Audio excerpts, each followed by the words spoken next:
Hello, today I'm going to discuss the life and adventures of Santa Claus through a Gnostic lens. This is a TV special from 1985. If you've watched my top 10 Gnostic films, in that video I mention how certain movies or influences from your childhood can often, if you look back on them, they can have sort of Gnostic hints. And this is one of those things. It was quite influential for me as a child. It's a Rankin and Bass production. You probably know them more for Rudolph the Red-Nosed Reindeer and Santa Claus is Coming to Town. But this actually has quite a cult following, myself included, and is definitely lesser known. It was on, but it wasn't as much of a event as the others. It's based off of the 1902 L. Frank Baum story. If you don't know anything about L. Frank Baum, he is the writer of the Oz books. Him and his wife, Maud Gage Baum, were both members of the Theosophical Society, an esoteric spiritual organization founded in 1875 by Helena Blavatsky. If you don't know her work, you should check out some of her books. They're quite interesting. The Theosophists believe in this kind of esoteric connection to nature. So in much of Baum's work, there is esoteric symbolism. Maybe at some point I will do a video on the Oz books, but for now I'm just going to dive into this. The first half of this video is going to be an analysis of Santa Claus, and I'm going to give you some Gnostic occult takeaways.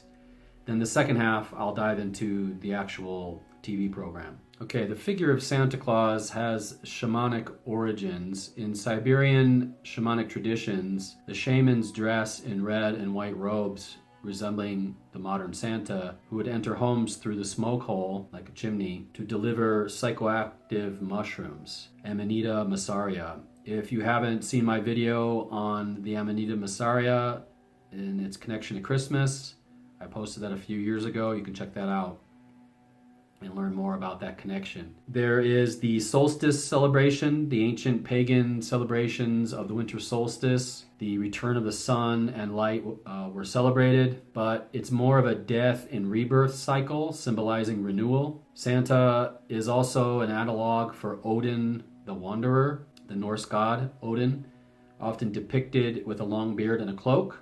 Shares similarities with Santa. During Yule, Odin would lead the wild hunt, flying through the sky on his 8-legged steed, Sleipnir. You could also say that Santa is a kind of Hermes figure, the messenger god. He is a type of psychopomp who delivers messages or gifts. Santa has his alchemical red and white.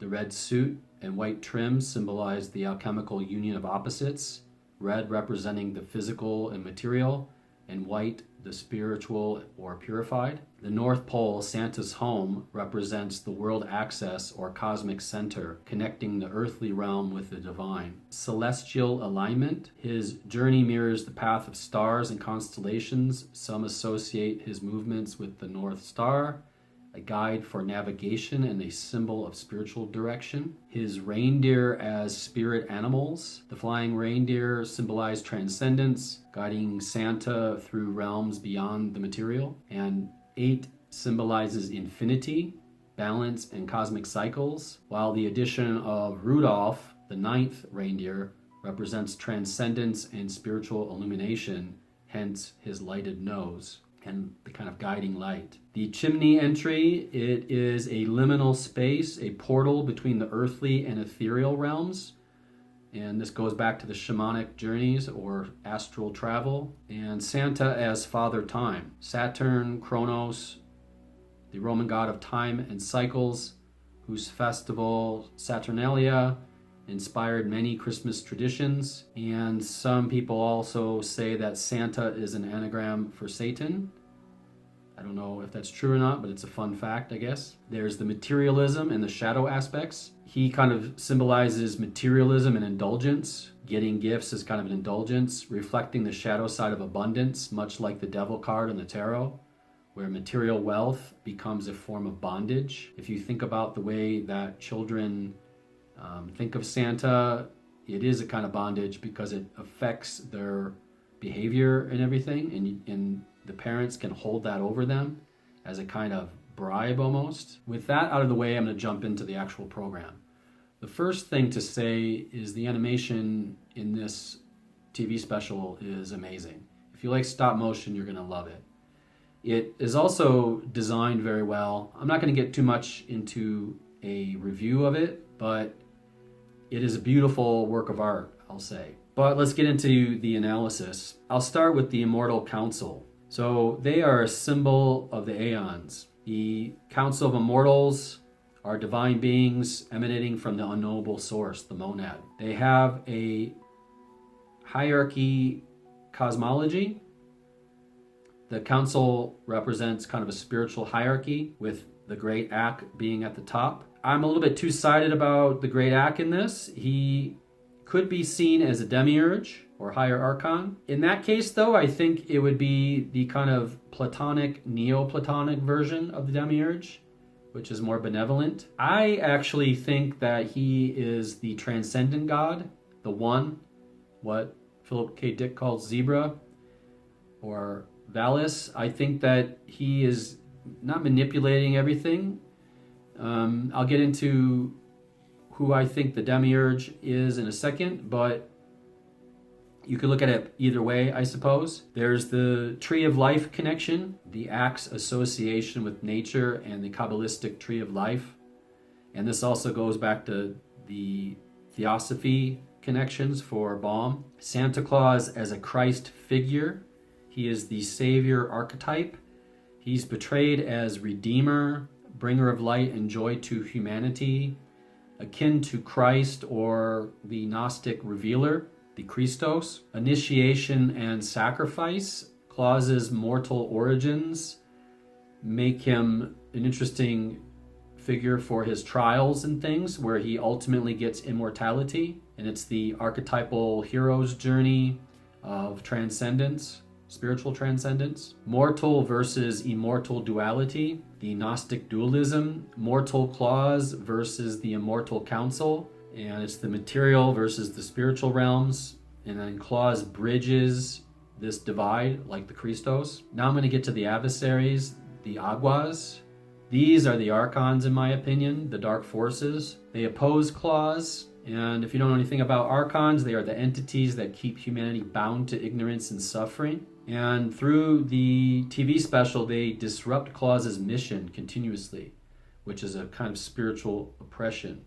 And just by their design, you can tell that they are the archons.